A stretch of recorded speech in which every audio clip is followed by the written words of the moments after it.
Kaya mo kaganong mingon si Chris Aquino nga, ba? Matagal na. Kay taon-taon mag-change manugba na. Okay, di ba? Gusto nag-admire sila. Pero mga ikson, gasa ka na gikan sa Diyos.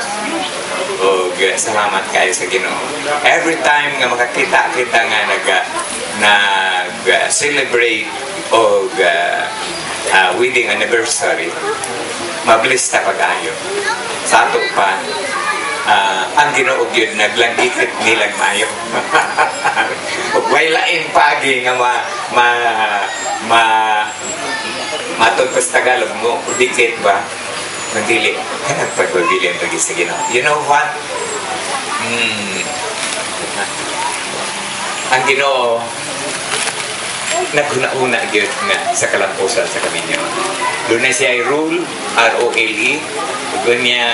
Doon na siya gilapit nga responsibility. O kanya, ang resulta niya na good relationship. Mo na nga nagingon, wife, submit your husband. Rule ka na.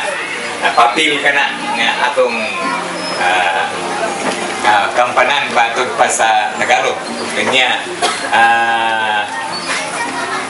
mo response po ka, kaya doon na may rule nga gihatag sa Ginoo, and that is responsibility.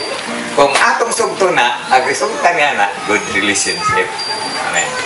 So, wife, submit your husband. Husband, love your wife.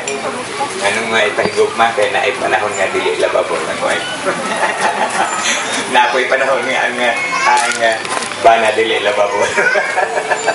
Apan salamat, bilang gikit sila sa Ginoo. O kung tumano na to ang rule nga gihatag sa Ginoo sa ato, na mabless kita sa good and strong relationship.